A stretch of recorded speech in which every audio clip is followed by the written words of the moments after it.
తెలుగు వ్యాకరణంలో మరొక ముఖ్యమైనటువంటి అంశము అలంకారములు. అలంకారముల మీద మనకి టెట్ మరియు డిఎస్సిలలో 2 మార్కులు ఖచ్చితంగా వస్తాయి. అలంకారాలను అర్థం చేసుకుంటే చాలా సులువుగా ఆన్సర్ చేయొచ్చు.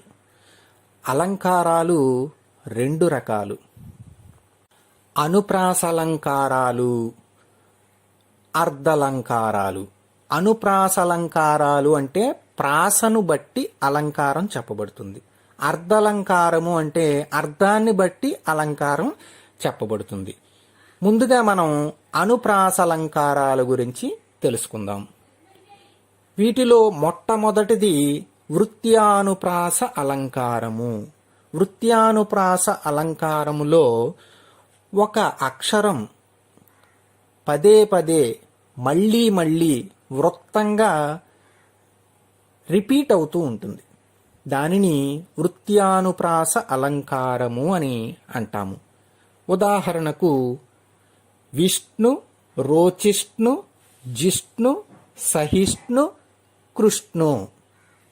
ఈ వాక్యాన్ని కనుక మనం చూసినట్లయితే అణ అనేటటువంటి అక్షరం పదే పదే రిపీట్ అయింది. ఇలా వృత్తంలా రిపీట్ అయ్యేటటువంటి అలంకారాన్ని వృత్యానుప్రాస అలంకారము అని అంటాం. మరొక ఉదాహరణ చూద్దాం. వీరు పొమ్మను వారు, గారు పొగబెట్టువారు. ఈ వాక్యం కనుక మనం చూసినట్లయితే రా అనేటటువంటి అక్షరం పదే పదే రిపీట్ అయింది. అలాగే కాకి కోకిల కాదు కదా, ఈ వాక్యాన్ని మనం చేసినట్లయితే కా అనేటటువంటి అక్షరం మళ్ళీ ఆవృతం అయింది. కాబట్టి ఈ వాక్యాలన్నింటినీ కూడా మనం వృత్యానుప్రాస అలంకార వాక్యాలు అంటాం. రెండవది చేకానుప్రాస అలంకారము.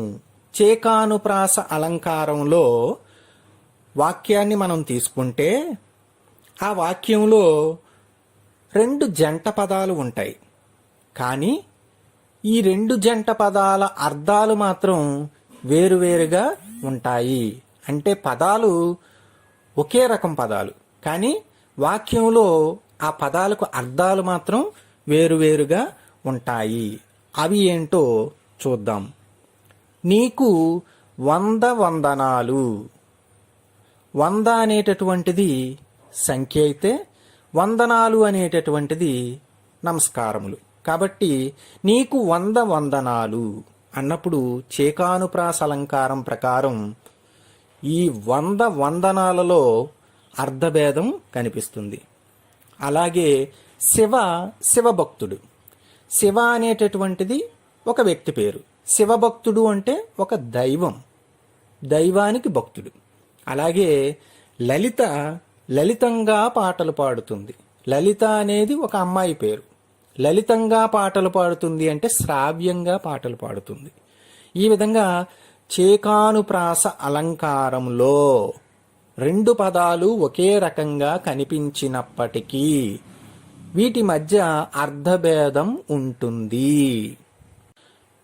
మూడవ అలంకారము లాటానుప్రాస అలంకారము. లాటానుప్రాస అలంకార వాక్యంలో కూడా 2 పదాలు ఒకే రకంగా ఉంటాయి. కానీ ఒక పదం ఒక అర్థాన్ని ఇస్తుంటే రెండవ పదం ఆ అర్థాన్ని హెచ్చింపు చేసి చెబుతుంది. ఈ విధంగా లాటానుప్రాస అలంకారం ఉంటుంది. ఉదాహరణకు శేషసాయికి మ్రొక్కే శిరము శిరము. శేషసాయికి మ్రొక్కే శిరము. ఇక్కడ శిరము అని 2 సార్లు వచ్చింది. కానీ తాత్పర్యంలో మాత్రం భేదం ఉంటుంది. ఎలా అంటే శేషసాయికి అంటే శ్రీనివాసునికి మ్రొక్కేటటువంటి శిరము, ఒక శిరము తల అవుతుంది. అలా మొక్కకపోతే అది తలే కాదు అని 2వ శరం చెప్తుంది. అందుకనే శేషసాయికి మ్రొక్కే శరము శరము. శేషసాయికి మొక్కేటటువంటి శరమే అసలైనటువంటి శరము అని ఇక్కడ చెప్పబడుతుంది. అలాగే దీనమానవులకు చేయు సేవ. దీనమానవులకు చేయు సేవ అంటే సేవ అంటే ఏంటనమాట? దీనమానవులకు చేసేటటువంటి సేవయే అసలైన సేవ అని ఇక్కడ సేవ అంటే సేవ అసలైన సేవ అని చెప్పబడుతుంది. అదేవిధంగా హరి భజయించు హస్తములు. హరి భజయించు హస్తములు. శ్రీహరిని భజన చేసేటటువంటి చేతులే నిజమైన చేతులు అని ఇక్కడ చెప్పబడుతుంది. చిత్తశుద్ధితో చేసడి సేవ. చిత్తశుద్ధితో చేస్తేనే సేవ నిజమైన సేవ అని చెప్పబడుతుంది.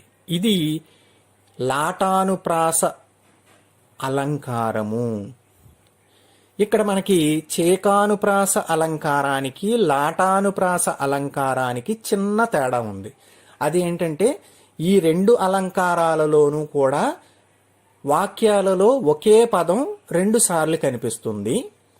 అయితే చేకానుప్రాస అలంకారంలో ఉండేటటువంటి 2 పదాల మధ్య అర్థాలు వేరుగా ఉంటాయి. లాటానుప్రాస అలంకారంలో అయితే ఒక పదం మరొక పదాన్ని హెచ్చించి చూపిస్తుంది. ఈ విధంగా మనం వృత్యానుప్రాస అలంకారాన్ని, చేకానుప్రాస అలంకారాన్ని, లాటానుప్రాస అలంకారాన్ని గుర్తించవచ్చును. అలంకారాలలో అనుప్రాసలంకారాలకు సంబంధించి 4వ అలంకారం అంత్యానుప్రాస అలంకారం. అంత్యానుప్రాస అలంకారము అంటే అర్థం అందులోనే ఉంది. ప్రాస అంత్యములో ఉంటుంది, అంటే చివరిలో ఉంటుంది. ఒక పదాన్ని కానీ, ఒక వాక్యాన్ని కానీ, లేదా 4 వాక్యాలు ఉన్నటువంటి, అనగా 4 పాదాలు ఉన్నటువంటి వాక్యాలను తీసుకున్నప్పుడు ప్రతి పాదంలో చివర గాని అలంకారం మనకి ప్రాసగా కనిపిస్తుంది. ఈ విధంగా ఉండేటటువంటి అలంకారాన్ని అంత్యానుప్రాస అలంకారము అని అంటాం. ఒక వాక్యాన్ని చూస్తే భూతాన్ని, యజ్ఞోపవీతాన్ని, వైప్లవ్య గీతాన్ని అన్న వాక్యాన్ని మనం చూసినట్లయితే భూతాన్ని, యజ్ఞోపవీతాన్ని, వైప్లవ్య గీతాన్ని, ఈ 3 పదాల్లోని కూడా చివరి అక్షరం ప్రాసను కలిగి ఉంది. అదేవిధంగా 3 పాదాలను తీసుకుని చూద్దాం. మొదటి పాదం భాగవతమున భక్తి, రెండవ పాదం భారతంలో యుక్తి, మూడవ పాదం రామకథయే రక్తి. ఈ 3 పాదాలని చూసినప్పుడు ప్రతి పాదం చివర ఉన్నటువంటి అక్షరం ప్రాసను కలిగి ఉంది. ఇలా చివరి ప్రాస కలిగి ఉంటే దానిని అంత్యానుప్రాస అలంకారము అని అంటారు. 5వ అలంకారం యమకాలంకారం. దీనిలో ఒక వాక్యాన్ని తీసుకుంటే వాక్యంలో ఆరంభంలో ఉన్నటువంటి పదం, అంతంలో ఉన్నటువంటి పదం ఒకే రకంగా ఉంటాయి, కానీ అర్థభేదాలు ఉంటాయి.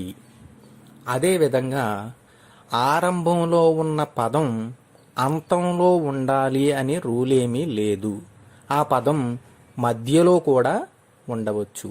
అయినప్పటికీ ఈ 2 పదాల మధ్య అర్థభేదం ఉంటుంది. దీనినే యమకలంకారం అని అంటాం. ఈ వాక్యాన్ని కూడా చూద్దాం. మానవా, నీవు ఈ అకృత్యములు మానవా. మానవా అనేటటువంటి పదం ఓ మనిషి అని అర్థం. నీవు ఈ అకృత్యములు మానవా ఇకనైనా ఆపవా అని చివరి పదానికి అర్థం. అలాగే రామయ్య మేము అక్కడికి రామయ్య. మొదటి పదం రామయ్య పేరు, చివరి పదం రామయ్య మేము అక్కడికి రాము అని చెప్పేటటువంటి అభిప్రాయం. అదేవిధంగా పురమునందు నంతిపురమునందు, మైనా వదలనిక ఏమైనా. ఈ విధంగా యమకలంకారం ఉంటుంది. అనుప్రాసలంకారాలలో చివరిది 6వది ముక్త పదగ్రస్త అలంకారము. ముక్త అంటే ముక్తాయింపు అంటే విడిచిపెట్టడం, గ్రస్త అంటే తిరిగి పట్టుకోవడం. విడిచిపెట్టడం, తిరిగి పట్టుకోవడం ఇక్కడ మనకి అలంకారంగా కనిపిస్తుంది. అంటే ఏవైనా 2 వాక్యాలను తీసుకున్నప్పుడు మొదటి పదం నుండి వాక్యం ప్రారంభమయ్యి చివరి పదానికి వెళ్ళినప్పుడు చివరి పదం ఏదైతే ఉందో దానిని అక్కడ విడిచిపెట్టడం జరుగుతుంది. అలా విడిచిపెట్టిన పదాన్ని రెండో వాక్యం మొదలు పెట్టేటప్పుడు మొదటి పదంగా ఉపయోగించడం జరుగుతుంది. దీనినే ముక్త పదగ్రస్త అలంకారము అని అంటారు. ఇప్పుడు ముక్త పదగ్రస్త అలంకారాన్ని తెలిపే 2 వాక్యాలను చూద్దాం. మందయానము నేర్పు నిందించి రాజీవా. ఇది మొదటి వాక్యంలో రాజీవ అని పదాన్ని విడిచిపెట్టాం. రెండవ వాక్యాన్ని ప్రారంభించేటప్పుడు మళ్ళీ అదే పదాన్ని తీసుకుని ప్రారంభిస్తాం. రాజీవ రాజన్మ రాళ రాణి. ఈ విధంగా మొదటి వాక్యంలో విడిచిపెట్టినటువంటి చివరి పదాన్ని రెండవ వాక్యంలో మొదటి పదంగా తీసుకోవడాన్నే ముక్త పదగ్రస్త అలంకారము అని అంటారు. ఇప్పుడు అర్ధలంకారాల గురించి తెలుసుకుందాం. అర్ధలంకారాలను మనం చాలా సులువుగా గుర్తించవచ్చు. ఎందుచేతనంటే ఆ అలంకారం పేరులోనే అర్థం ఉంటుంది. అర్ధలంకారాలలో మొదటిది ఉపమాలంకారము. ఉపమానము అంటే పోలిక. ఒక విషయాన్ని మరొక విషయంతో పోల్చి చెప్పడాన్ని ఉపమాలంకారము అని అంటాము. ఒక వ్యక్తిని కానీ ఒక వస్తువును కానీ మరొక దానితో పోల్చి చెప్పడం జరుగుతుంది. అలాంటి వాక్యాలను ఉపమాలంకార వాక్యాలు అని అంటాము. ఇలాంటి వాక్యాలలో మొదట ఉపమేయం ఉంటుంది, తరువాత ఉపమానం ఉంటుంది. అంటే వాక్యంలో మొదట ఒక వ్యక్తి లేదా ఒక వస్తువు ఉంటుంది, అది ఉపమేయం.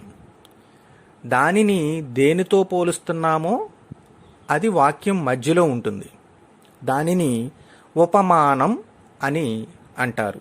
ఇప్పుడు అలాంటి వాక్యాన్ని చూద్దాం.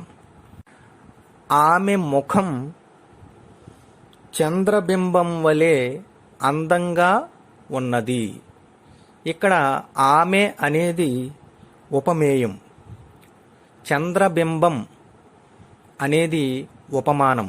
అంటే ఆమె ముఖాన్ని చంద్రబింబంతో పోల్చడం జరిగినది. ఇది ఉపమాలంకారము. మరొక వాక్యాన్ని చూద్దాం. కొల్లేటి కొంగ ముక్కు చంద్రాయుధములా పొడవుగా ఉన్నది. కొల్లేటి కొంగ అనేటటువంటిది ఉపమేయం. చంద్రాయుధంలా అనేది ఉపమానం. అంటే కొంగ యొక్క ముక్కును చంద్రాయుధంతో పోల్చడం జరిగినది. ఈ విధంగా పోల్చి చెప్పేటటువంటి వాక్యాలను ఉపమాలంకార వాక్యాలు అని అంటాము. రెండవది దీపకలంకారము. ఈ దీపకలంకారంలో మనకి ప్రకాశవంతమైనటువంటి వెలుగు కనిపిస్తుంది. వాక్యంలో వెలుగు కనిపించింది అంటే అది దీపకలంకారము అని గుర్తుపెట్టుకోవాలి. ఒక వాక్యాన్ని చూద్దాం. మదము చేత ఏనుగు, ప్రతాపము చేత రాజు ప్రకాశించెను. ఇక్కడ ప్రకాశించెను అనేది కనిపించింది ఎప్పుడైతే అది దీపకలంకారం.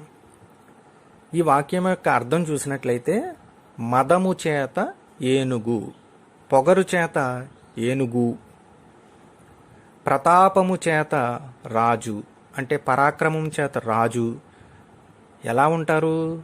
ప్రకాశించబడతారు. కాబట్టి దీపకలంకారంలో ఎప్పుడూ కూడా మనం గుర్తుపెట్టుకోవాల్సింది వెలుగు కనిపిస్తుంది. మరొక వాక్యాన్ని చూద్దాం. ఐశ్వర్య అందంచే, అక్షర జ్ఞానంచే ప్రకాశించెను.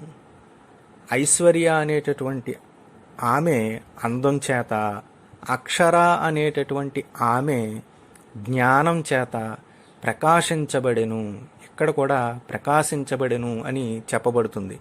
కాబట్టి దీపకలంకారంలో మీరు ఈజీగా గుర్తుపెట్టడానికి ఒక వెలుగు కనిపిస్తుంది.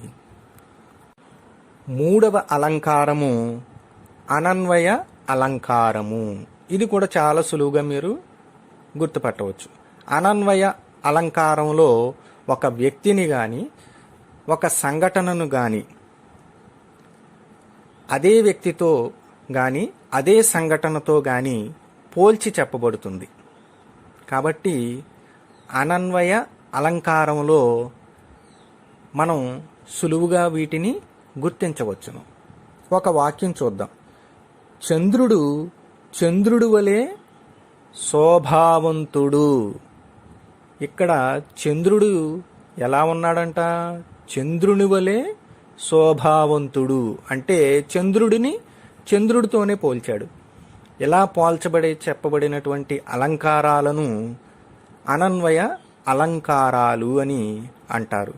మరొక వాక్యం చూద్దాం. సీత సీతవలే సాధ్వీమణి.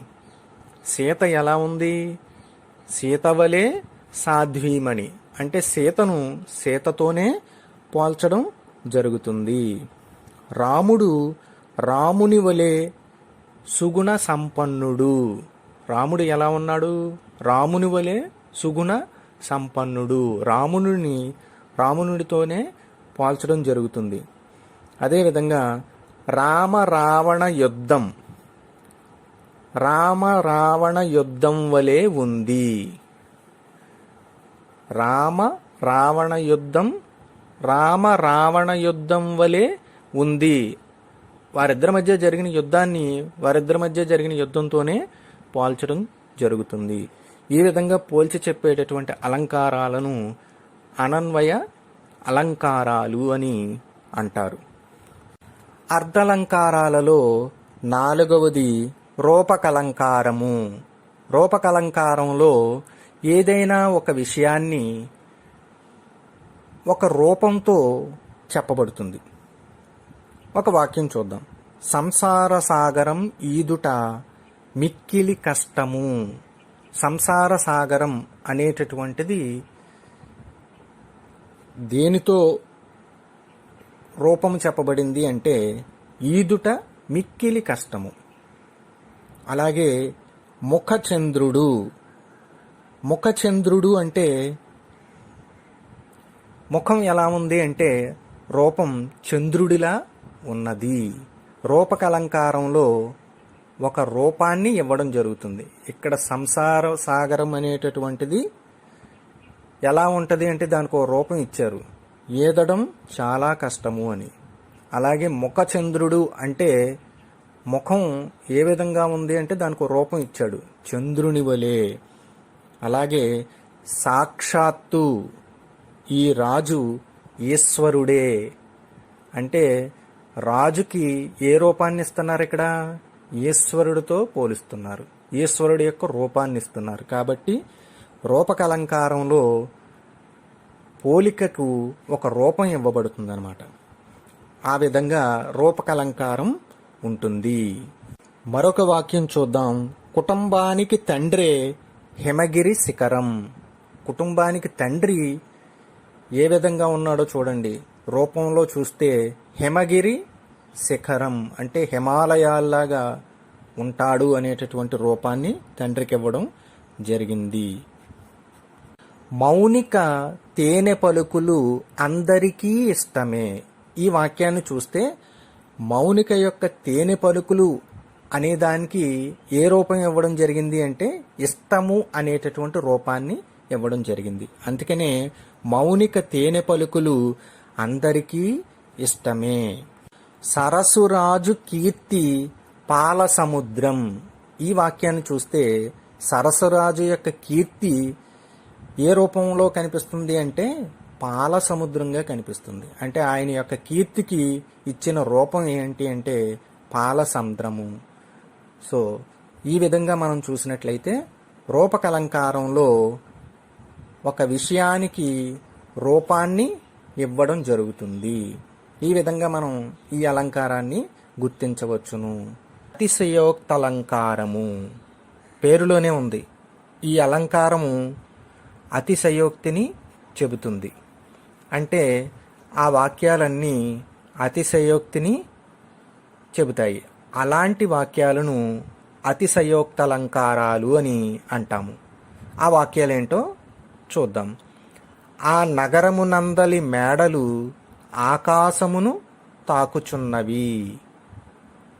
మా పొలంలో బంగారం పండింది. గోవిందప్ప కోనేట్లో కోటి రకాల కప్పలున్నాయి. ఇలాంటి వాక్యాలను మనం పరిశీలించినప్పుడు అతిశయోక్తి కనిపిస్తుంది. కాబట్టి వీటిని అతిశయోక్తి అలంకార వాక్యాలు అని అంటాము. అలంకారాలలో 6వది శ్లేషాలంకారము. శ్లేష అంటే ఒక మాటకు అనేక అర్థాలు ఉండడమే శ్లేష. అంటే ఈ అలంకార వాక్యంలో అనేక అర్థాలు ఉంటాయి. ఒక వాక్యానికి 2-3 అర్థాలు ఉన్నట్లయితే ఆ వాక్యాన్ని శ్లేషాలంకార వాక్యము అని అంటారు. ఒక వాక్యం చూద్దాం. నేను నీ కుమారుడను కదా. ఈ వాక్యాన్ని చూసినట్లయితే 2 అర్థాలు దీంట్లో ఉంటాయి. నేను నీ కుమారుడను అంటే నీ పుత్రుడను. మరొక అర్థంలో చూసినట్లయితే నేను నీకు మారుడను అంటే మన్మధుడను. ఈ విధంగా ఒకే వాక్యానికి 2 అర్థాలు ఉన్నట్లయితే అలాంటి వాక్యాలను శ్లేషాలంకార వాక్యాలు అని అంటారు. మరొక వాక్యం చూద్దాం. పతివ్రతకు పరపతితో పని ఏముంది. ఇక్కడ పరపతి అంటే ఒక అర్థము సంపద మరియు పేరు ప్రఖ్యాతులు. మరొక అర్థంలో పరపతి అంటే ఇతరుల భర్త. ఈ విధంగా శ్లేషాలంకారంలో ఒక మాటకు 2-3 అర్థాలు ఉంటాయి. అలాంటి వాక్యాలను శ్లేషాలంకార వాక్యాలు అని అంటాము. అర్ధలంకారాలలో 7వది స్వభావోక్తి అలంకారము. పేరులోనే ఉంది. ఈ అలంకారం ఒక వాక్యము యొక్క స్వభావాన్ని తెలియజేస్తుంది. అందుకనే స్వభావోక్తి అలంకారము అని అన్నాము. స్వభావోక్తి అలంకారంలో ఒక వ్యక్తి యొక్క లేదా ఒక జంతువు యొక్క లేదా ఒక వస్తువు యొక్క అసలు లక్షణాలను అంటే స్వభావాలను తెలపడాన్నే స్వభావోక్తి అలంకారము అని అంటారు. ఒక లక్షణం చూద్దాం. జింకలు బెత్తరి చూపులు చూస్తూ చెవులు నిగిడ్చి చెంగు చెంగున గెంతుతున్నాయి. ఈ వాక్యాలను చూసినట్లయితే జింకల యొక్క స్వభావం గురించి చెప్పడం జరిగింది. జింకలు బెత్తరి చూపులు చూస్తూ చెవులు నిగడ్చి చెంగు చెంగున గెంతుతున్నాయి. కాబట్టి స్వభావోక్తి అలంకారంలో స్వభావం చెప్పబడుతుంది. అలా చెప్పబడిన వాక్యాన్ని మీరు చూసినట్లయితే దానిని స్వభావోక్తి అలంకారంగా గుర్తించండి. అర్ధలంకారాలలో 8వది సందేహాలంకారము. సందేహాలంకారంలో సందేహం కనిపిస్తుంది. అంటే ఒక వాక్యాన్ని మనం పరిశీలించినట్లయితే దానిలో సందేహం కనిపిస్తుంది. అలా సందేహం కనిపించిన వెంటనే దానిని సందేహాలంకారంగా మీరు గుర్తించవచ్చును. ఒక వాక్యాన్ని చూద్దాం. పద్మమో చంద్రుడో నాకు నిశ్చయము లేదు. అంటే అది పద్మమా లేక చంద్రుడా నాకు సందేహంగా ఉంది అని చెప్పబడుతుంది. కాబట్టి సందేహాలంకారంలో సందేహం కనిపిస్తుంది మనకు. ఇతడు పరమేశ్వరుడా, మరి 3 కన్నులు లేవే. ఇతడు పరమేశ్వరుడైతే మరి 3 కన్నులు ఏవి? సందేహాన్ని వ్యక్తపరుస్తుంది ఈ వాక్యం. కాబట్టి సందేహాలంకారంలో సందేహం మనకి వాక్యంలో కనిపిస్తుంది. తరువాత 9వ అలంకారము అర్ధాంతర్న్యాస అలంకారము. అర్ధాంతర్న్యాస అలంకారంలో ఒక సామాన్య వాక్యం ఉంటుంది, ఒక విశేషణం కలిగినటువంటి వాక్యం ఉంటుంది. ఇలా సామాన్య వాక్యము విశేషణం కలిగినటువంటి వాక్యము ఉన్నట్లయితే ఆ అలంకారాన్ని అర్ధాంతర్న్యాస అలంకారము అని అంటారు. ఆ వాక్యాలేంటో చూద్దాం. మదర్ తెరిసా రోగులకు ప్రేమానురాగాలతో సేవ చేసింది. ఇది విశేషం కలిగినటువంటి వాక్యం.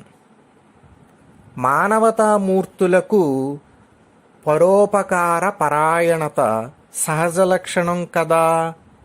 ఇది సామాన్య వాక్యం. అంటే మానవతామూర్తులు అనేటటువంటి వారు పరోపకారం చేయడం అనేది సహజ లక్షణంగా కలిగి ఉంటారు. కాబట్టి ఇది సామాన్య వాక్యం.